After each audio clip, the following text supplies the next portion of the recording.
Hey everybody, thanks for joining me. This is Mike. So this is a request from Neil C. And Neil says, Mike, I was watching your discussions with the Aussie Bush Cop episode 3 and thought you might like a laugh. He mentioned RBT, and here in Oz we have a TV show based on exactly that. And this is a viral story from that show. So I've got it pulled up here, y'all. Thanks for joining me. Thanks for spending your time here. This probably is going to be funny. If you didn't know, if you haven't watched my channel, I also have a. It's not me. I'm actually a guest of Peter, the Aussie Bush Cop, every week.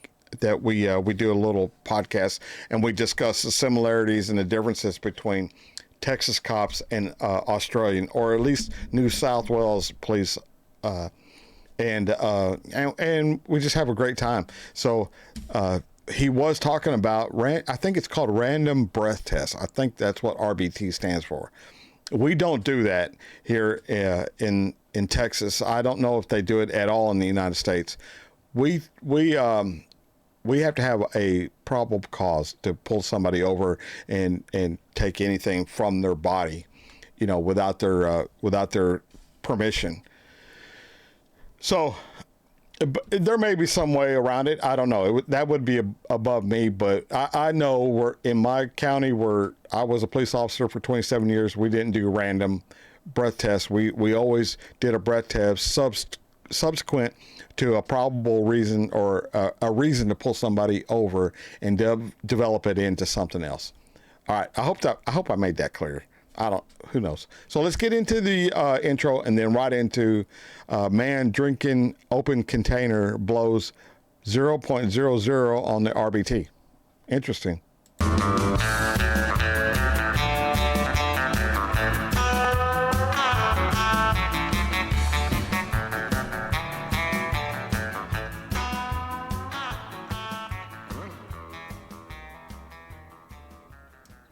Sense when it comes to finding impaired drivers. Look at that. And at an RBT lineup in Newcastle, They're going to get that? You want to come in? one moment's hesitation puts this driver under the spotlight. Bring him in.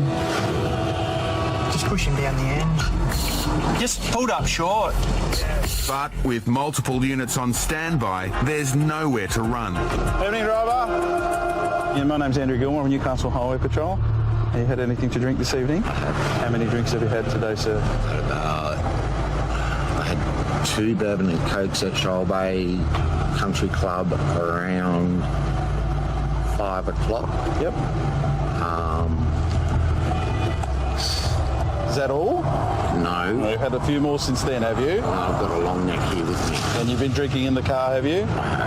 You understand that's an offence, sir? Only if I'm over, isn't it? No, you're not allowed to drink in any alcohol in a motor vehicle whatsoever. It's an offence. So where's the long neck? How much of that have you had? Pull it out. It's nearly half gone. That's from Anna Bay. Damien bought a long neck mixer of bourbon and cola to keep him company on the 3-hour drive to Sydney. So you're drinking Woodstock bourbon whilst you're driving. That's not real good, is it? And that's just topping up on what he had at the club.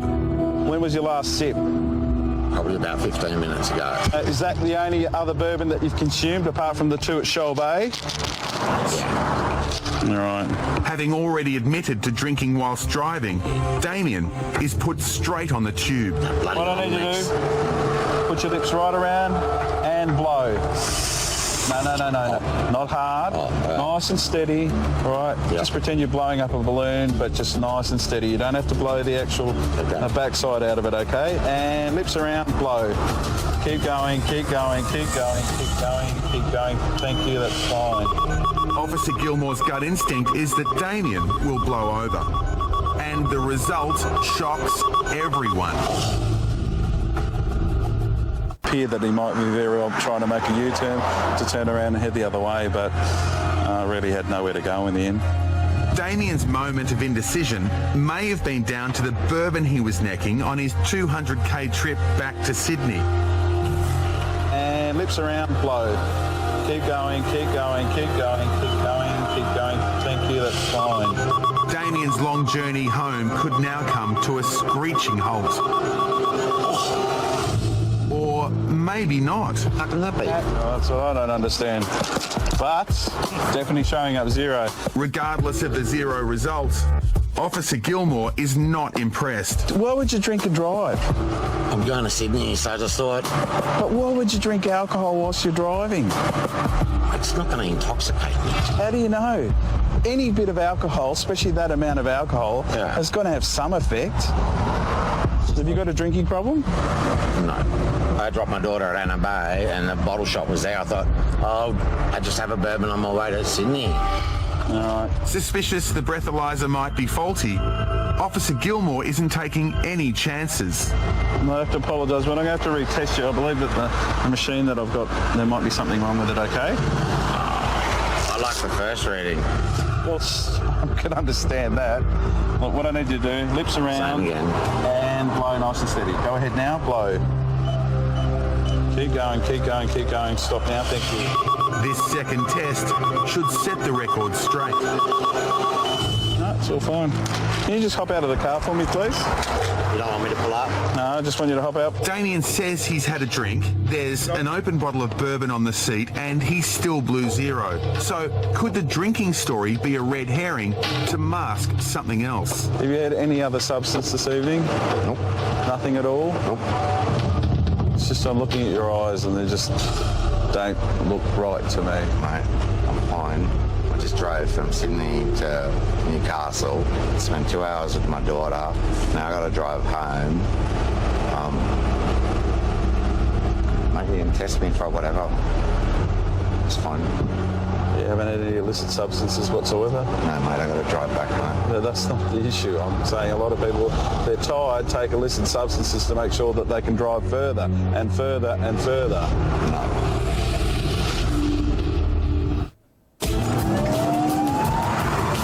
All right, man. So I don't know where we're going with this story, to tell you the truth. If you got any alcohol,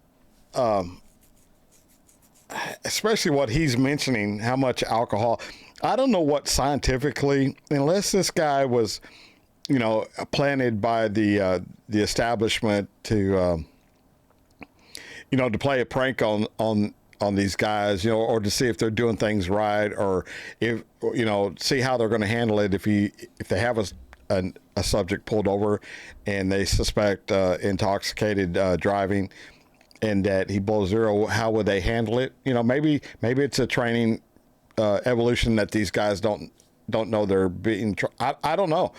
I've never pulled somebody over I considered was impaired. Well, I've never pulled anybody over that has readily admitted they've been drinking shots and up to 15 minutes prior to this stop, and I've never pulled anybody over that would admit that, even though you could smell the alcohol. What the police officer hasn't mentioned, whether he smelled alcohol on this person's breath. That would be something I'd want to know as a police officer. If you can't smell it coming from the person's breath, maybe you can smell it in the interior, but if it's not coming, and you can smell somebody's breath, alcohol, it's just something. It's just, you just know, it's not an atmospheric alcohol smell coming from the interior of the car. It's coming from this guy's breath, but he hasn't articulated that's what. He's that he has in fact smelled alcohol come from the person's breath. So far, all I know that he knows is the guy did something unusual, pulling up to this random breath test I don't even know, station. I don't know what y'all call it. So I don't know what all led up to this and the interaction, but yeah, I would want to know. I would want to know a little bit more as a cop, That's why I can't watch cop movies with my family, because they're like, you run it for us. So I don't know. I don't know how this was going to turn out. In Newcastle, Damien was drinking bourbon at the wheel, but despite this, he's blown zero on 2 separate breathalyzers, surprising both police and himself. But Officer Gilmore is not convinced. His eyes were slightly dilated. There's a possibility that he might have been under influence of something else. So therefore, it's always better to be safe than sorry. I don't want to put another person on the road that might be affected by some illicit drug and then put, our families in jeopardy on the road. You haven't had any illicit substances whatsoever? No, mate, I got to drive back home. No, that's not the issue. I'm saying a lot of people, they're tired, take illicit substances to make sure that they can drive further and further and further. No. Just over here, Dickie. Just walk up here. Can you do me a favour? Just walk right across to those officers in a straight line and then turn around and come back for me. Thank you. In the absence of a drug testing kit, police put Damien through his paces. All right, man, let me just jump here and say. So in Australia, I was telling Peter, the Aussie bush cop, that we do, at least in Texas, more likely in the entire United States, we have a series of tests called the Standardized Field Sobriety Test, or SFSTs. And the first one that you would do is called the horizontal gaze nystagmus.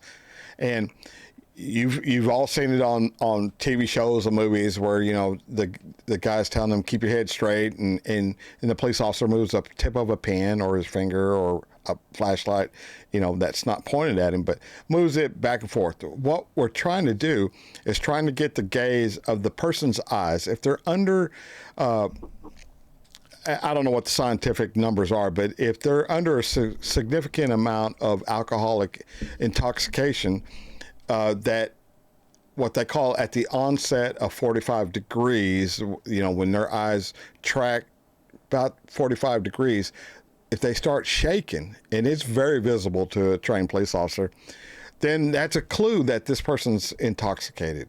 However, in the States, we do 2 more standardized field tests, a 9-step walk and turn, heel to toe, and then we do the one-legged stand. And we look for clues on all 3 of those, and they're set clues that are acceptable. And after all that, then if there's enough clues there that the person is intoxicated, then we would submit them to we'd ask for a sample of their blood or their breath, intoxilizer, but only if we got to the point where we had enough clues that we could articulate on a report that reason why we feel this person's intoxicated. And I just saw here where they just had him walk to a bunch of these officers, turn around and walk back. I don't know what he's looking for. With that, I do know how we would look, but we would have, he'd have to have his hands. We'd give a lot of instructions just on the walk. And then we would be looking, is his heel touching the toe? Did he was he listening to instructions? And when we told him to turn around to come back, hands down at his side, was he unbalanced? Whatever. So I'm not sure where we're going with this. This is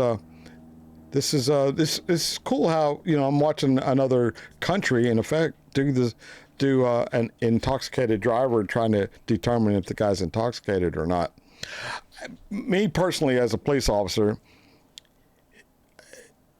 if he's blowing on the PBT, and I don't know how accurate they are, but they would have to be pretty accurate for them to be fielded and used against drivers randomly. They would, in my book, they would have to show a certain amount of accuracy. So if it's accurate and it's not, and the person's not registering on that, even after he admitted to alcohol, I'd almost say, hey, hold on a second. Somebody's pulling my leg here or something. I'd be real skeptical of this. That's me. So let's see where we're going. The old-fashioned way. All right. Just take your finger and close your eyes and try and point it into your nose. All right. You seem okay. I'm fine. All right, mate. Look, infringement for that, and then you're on your way. But How much is the infringement? $303, I think. Nah. Oh, mate, you can't drink and drive. That's it's just silly. We've got to understand that no matter what alcohol we drink, we can't drink it on a motor vehicle. You could put yourself in a position where, you could lose everything. If you haven't got a lid with that, then I'd like you to dispose of it, because I'm not going to let you drive with that in the car again and then take the bottle with you. Thank you very much. All right, mate. Expensive lesson. I think it should be an expensive lesson, mate. You put yourself at risk and others at risk by doing that, okay? Nice to meet you, Andrew. I wish Lovely. it had been under Take better it easy, mate. circumstances. Take it easy. The last thing I was going to do was let him have that bottle so we can have another drink.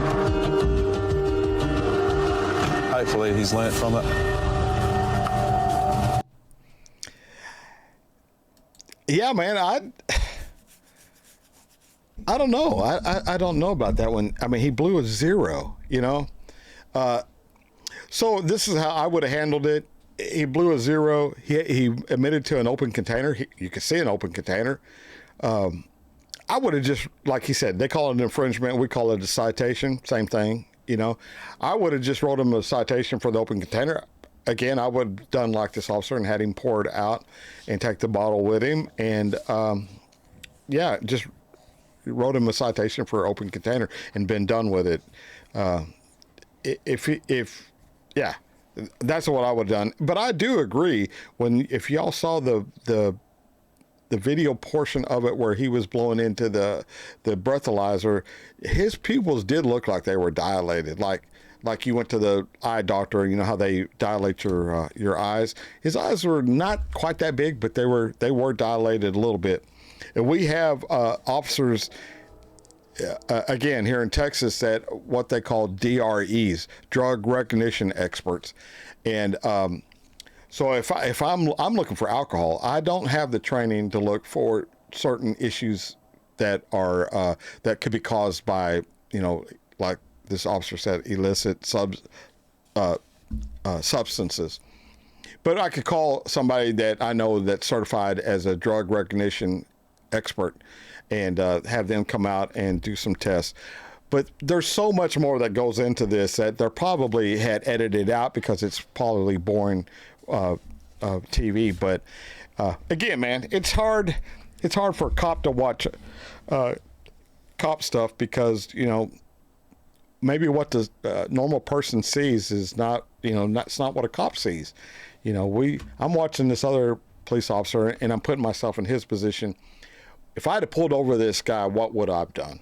So it's pretty funny. I know y'all don't do standardized field sobriety tests just by talking to Peter, the Aussie bush cop, but we do up here in Texas. It's just, again, it's just more evidence of, intoxication on board a person's body.